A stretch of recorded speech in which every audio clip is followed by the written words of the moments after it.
Hey there, Henry Keane is here at UATV English trying to find out who's next in terms of Russian aggression and who and how might be able to repel it. Russian propaganda often looks with a hungry eye not only at those countries that have common borders with it directly. For years, Kremlin propaganda talking heads have been threatening another country with access to Baltic Sea. I'm talking about Sweden. Russia is the biggest threat to Sweden, says Stockholm. Faced with Russian threat, Sweden trains more and more young conscripts. It's healthy to be on war alert. Sweden's conscription push gathers pace. Russia showed clearly in May this year that its territorial claims are growing not only on land but also on water. The attempt to expand maritime boundaries in the Baltic Sea threatens, among the other territories, the islands of Sweden. On the part of Russian political propaganda, attempts to justify the invasion of Swedish Gotland Island even before Sweden joined NATO are explained by whatever, anything, you name it, as your reasons are no worse than the Kremlin's. Like Sweden threatens the security of Russia, for example, or any historical justification can rise up. And after all these threats, when Sweden actually joins NATO, Russia considers it a part of an enemy military bloc. Well, let us see today what Sweden has to put out on the stage of a theatre of war in case of this war. In the 20th century, the country was not part of any military bloc, so it developed its army of its own, both in quantity and quality, by itself. And in the 90s, Stockholm could field more than 600,000 soldiers and officers. However, after the abolition of compulsory military service for 7 years, the numbers are way more modest. In wartime, the Swedish army now numbers only 64,000 people. And although the option of general mobilization is on hold and present, it is unknown whether the country will be able to mobilize troops quickly enough and sufficiently. And time is crucial. But it's not only army men who will save the day and the country. The strength of the Swedish army lies in its military-industrial complex potential. More than 120 tanks, mostly Stridsvagn 122, more than 1,200 APCs, almost 900 IFVs, more than 300 artillery units, both towed and self-propelled. At sea, Sweden has 9 corvettes, 9 minesweepers and 4 submarines. In case of war, Stockholm can use 120 modern Gripen supersonic multipurpose fighter jets. It is of course unknown what kind of forces Russia can put up against Sweden. Just as it was the case in Ukraine, it will most likely be made up of units from various military districts. So we can definitely seriously talk about Russia will use its Baltic fleet, the Kaliningrad military regroupment, and the active involvement of air, assault and aviation units is also very expected.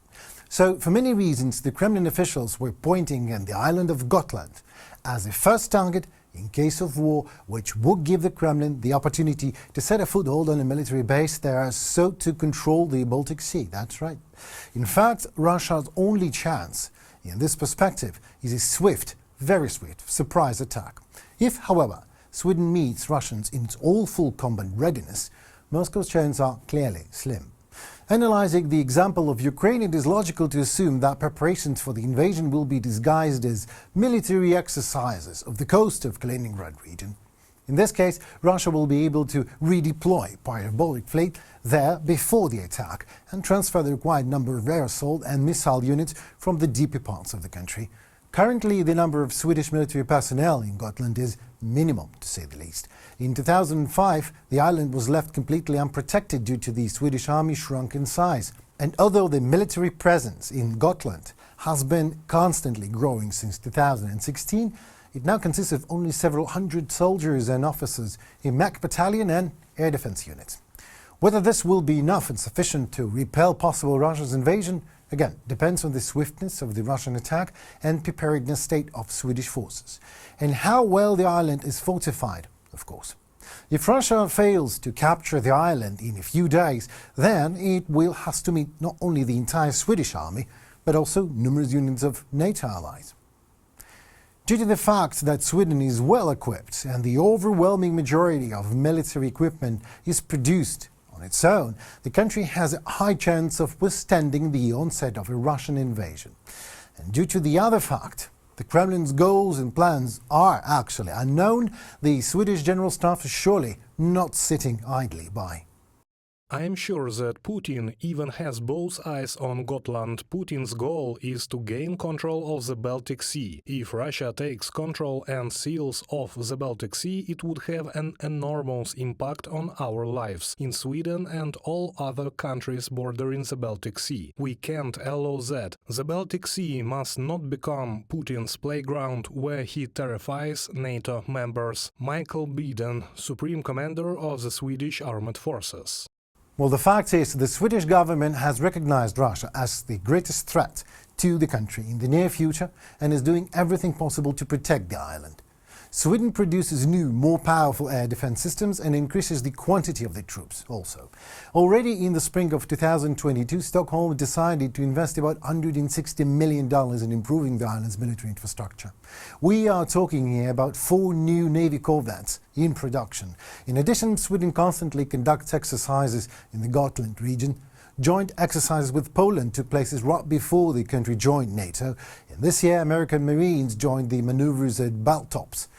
The exercises are conducted to level up as much as possible the interaction of the allies in the event of possible Russian aggression in the Baltic Sea. That remains very possible. That's all, folks. It was me, Henry Keane, on UATV English, discussing possible Russian aggression against Sweden and possible outcome of all that. Thanks so much for watching and announcing who's next. Estonia is our next topic. Stay tuned and goodbye.